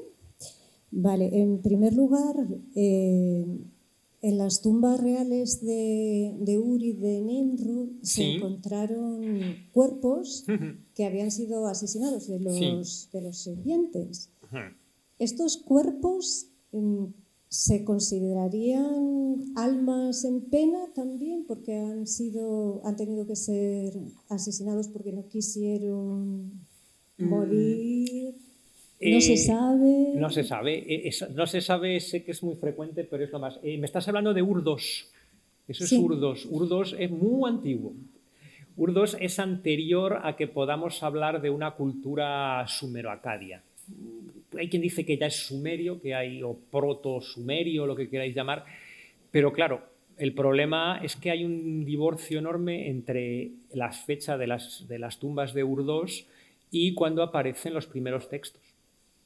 Entonces, luego empezamos ya con los ISI, o con los es posible que o las hipótesis. Y como sabrás, la hipótesis más tradicional es que en todas las culturas tienen en algún momento sacrificio humano, podemos creérnoslo o no, pero es la hipótesis tradicional o decimonónica, y progresivamente se sustituye por sacrificios vicarios, en vez de matar niños, matar bichos o poner figuritas. Como las figuritas que hemos visto, pero claramente las figuritas que os he enseñado de los Apkallu no son vicarios de un sacrificio de un niño ni de nadie, sino que son figuras de entidades cósmicas. O sea, que ahí no vale lo del En otras figuras mesopotámicas sí, hay clavos fundacionales que son representaciones de un niño. ¿Se supone que se mató a un niño alguna vez? A lo mejor. Bueno. Pero obviamente lo que tú comentas desde el punto de vista de la lógica no serían almas en pena. ¿Por qué? Porque han muerto de acuerdo a un ritual. Bueno, a lo mejor no es el ritual que más les apetecía saber, pero no es una muerte, digamos, no procesada con un ritual funerario. Sería un ritual funerario raro, pero como os digo, no sabemos nada del ritual funerario de Urdos. Sabemos que hay culturas, me estoy yendo un poco lejos, donde hay una ambivalencia. Y esto es muy políticamente incorrecto. El culto nacional de Yasukuni en Japón, que es una cosa por la que todos los años protestan los chinos, porque se está haciendo un homenaje a los espíritus de criminales de guerra que cometieron un genocidio. Pero son héroes nacionales en Japón. Pero no son solo héroes nacionales en Japón. Aparte de que sean criminales de guerra y genocidas, que eso está fuera del mundo ritual, está en el mundo del derecho internacional, son muertos sin reposo, porque murieron fuera del suelo de Japón y no fueron enterrados correctamente en Japón. Entonces, el ritual de lo que se llamaba el Shinto imperial o el Shinto de Estado requiere de un ritual de homenaje heroico, o sea, un culto a los héroes, que llamaríamos, y al mismo tiempo un ritual apotropaico, porque ahí tienes un fantasma que puede venir y liarla. O sea, que en cualquier caso no sería incompatible, antropológicamente hablando, pero de Urdos poco podemos saber. Tampoco me imagino que se sabe nada sobre los cuerpos que se hallaron quemados de cintura para abajo. ¿Dónde? En Nimrud. Pues es que eso es la primera vez que lo ¿Sí? sabía. No, yo no soy arqueólogo realmente. Yo cuando no hay textos delego en mis colegas, que saben mucho. Por otra parte, los Namburbi, Namburbi, sí. Son rituales, pero por ejemplo los leones alados que se sitúan en las jambas de las puertas de los palacios para protegerlos de... Sí, eso es un elemento arquitectónico. Sí, es apotropaico también. Sí, apotropaico simplemente quiere decir algo que aleja el mal. ¿Pero es considerado también un Namburbi o...? No, Namburbi, Nam, Nam es un prefijo sumerio que es un creador de abstracto. Significa cosa que, acto que o cosa que aleja o quita lo malo. Entonces, el Namburbi es un género literario muy concreto, aunque los asiriólogos todavía debaten exactamente qué es, pero normalmente se asocia a revertir una situación negativa producida por algún tipo de acción infausta o de vaticinio. Aunque hay cierto debate. Hay quien dice que simplemente son rituales contra la mala suerte y que no tiene que haber una adivinación previa ni nada.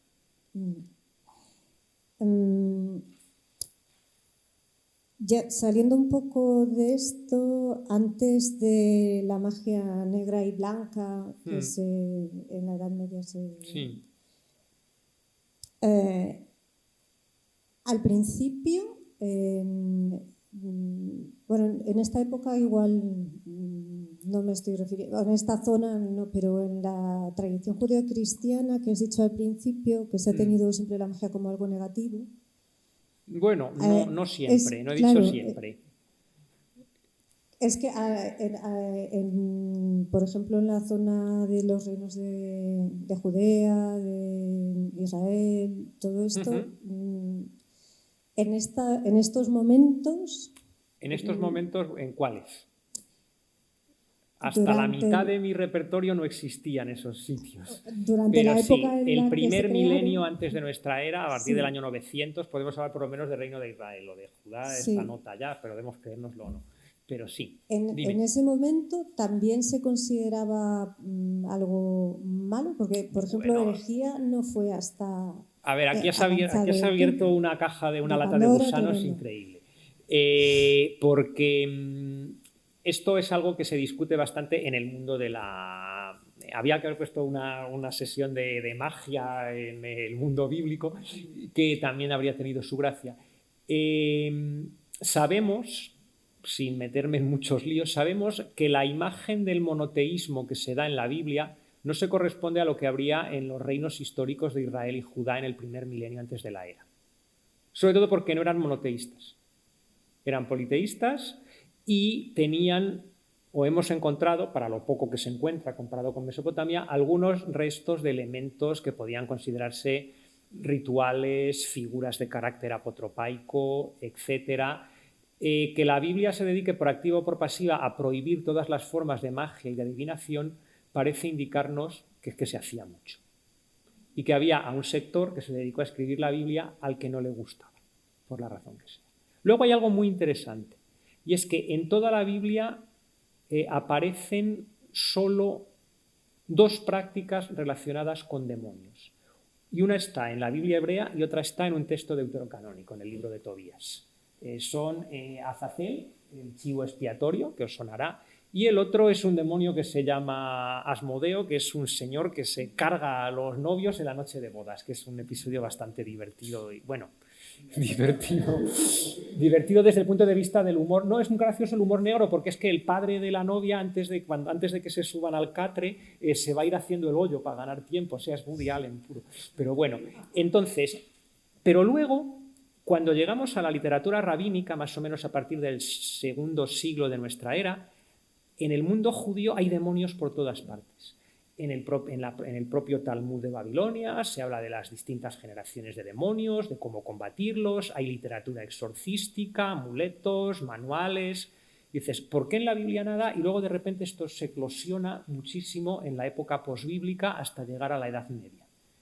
Pues posiblemente porque la Biblia presenta un modelo teológico de una minoría dentro del mundo hebreo de época monárquica que tenía un rasgo muy claro que se ve en otras cuestiones que no vienen al caso, que es un monoteísmo ultra, exacerbado. Es decir, que cualquier tipo de práctica que pudiera cuestionar que solo hay un Dios, que haya demonios, que se pueda hablar con los muertos, se consideraba pecaminosa y por lo tanto proscrita.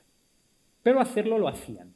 De hecho, no me ha dado tiempo porque ya no podía hablar de más, pero toda la terminología de la nigromancia, que hemos visto un textito de ejemplo, es la misma que aparece en el libro de Samuel, primer libro de Samuel, capítulo 26, cuando Saúl le pide a la bruja que invoque el espíritu del profeta Elías. Entonces, que la terminología técnica sea la misma que se utiliza en Mesopotamia, donde esto era relativamente aceptado en la sociedad y frecuente, nos indica que esta gente conocía y practicaba esos rituales, no grupillos de gente de pueblo, gente ignorante, sino escribas y gente formada que recibió esta de la cultura mesopotámica. Voy acabando. Sí, que tenemos que van con más gente, por favor. Perdón, sí. Pero es que me han quedado algunas dudas. Se han encontrado muchos elementos artísticos en los que aparecen 2 escenas opuestas de una misma cosa, como de la guerra, por ejemplo, aparece una escena propiamente de guerra y luego la de la paz. Sí. Y esto tiene que ver con esa creencia de la cosmología, de la creación, del orden y el desorden. Pues, ¿tiene que ver? Sí. Esto es una representación muy característica desde época muy antigua, desde esto que a veces se ha considerado que son estandartes o que son otro tipo de objetos, donde aparecen franjas o registros y en cada franja aparece una escena distinta. En algunas hay batallas, en otras hay banquetes, en otras hay posibles rituales religiosos. La idea no es tanto una oposición como la idea de una representación de la totalidad. Nosotros también, cuando queremos decir la totalidad de algo, decimos cielo y tierra, o decimos mar y montaña, y cosas que para nosotros son opuestos conceptuales, pues decimos esto es mar y montaña, o cielo, está en cielo y tierra, es el todo, es decir, es una visión de un todo, y de un todo sí que corresponde a una tipología ordenada, efectivamente. Sí, eso es un código, digamos, de simbolización del orden del mundo. Vale, lo voy a dejar aquí, pero amenazo con contactarte. Me puedes escribir, búscame en el... Ay, claro, es que no puedo escribir aquí porque no puedo editar esto. Me buscáis en mi nombre, mi nombre es poco común, se encuentra fácil y me encontráis en la Complutense. Muchísimas gracias. Gracias.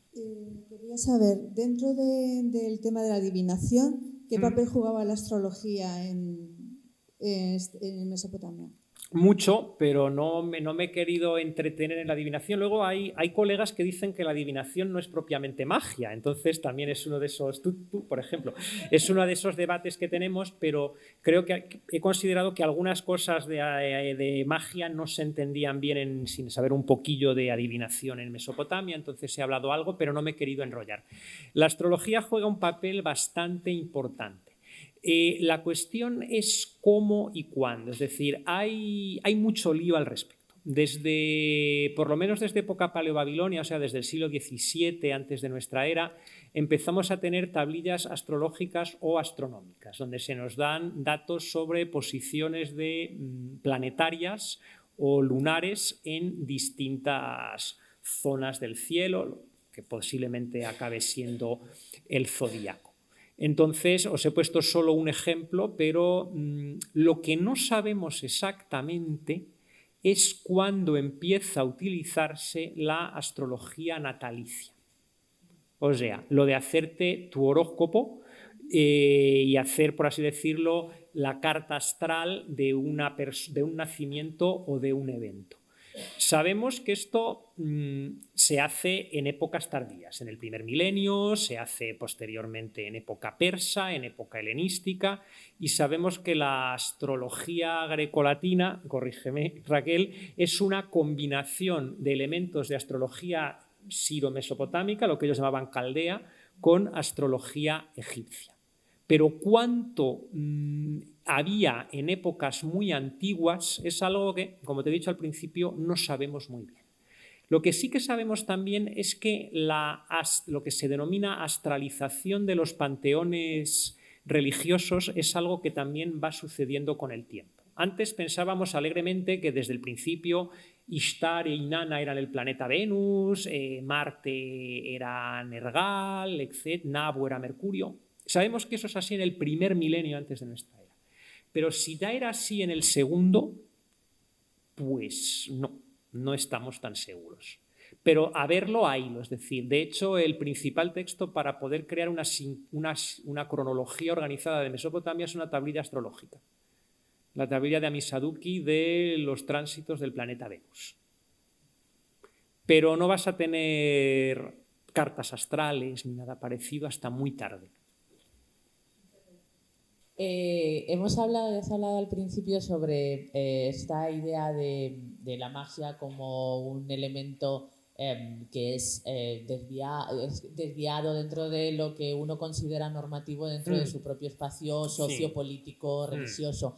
Y en este sentido yo te quería preguntar si en algún momento de las leyes en Mesopotamia y demás podemos entender que hay una condena real de la magia per se y no de las consecuencias de un ritual que se cree que es operativo. Quiero decir, cuando hay una condena a una bruja porque ha arruinado los campos de alguien, eso puede llevar las mismas consecuencias que alguien que ha echado sal, quiero decir, porque al final tú lo que has hecho es enajenar un bien ajeno, pero lo has hecho por unos canales diferentes.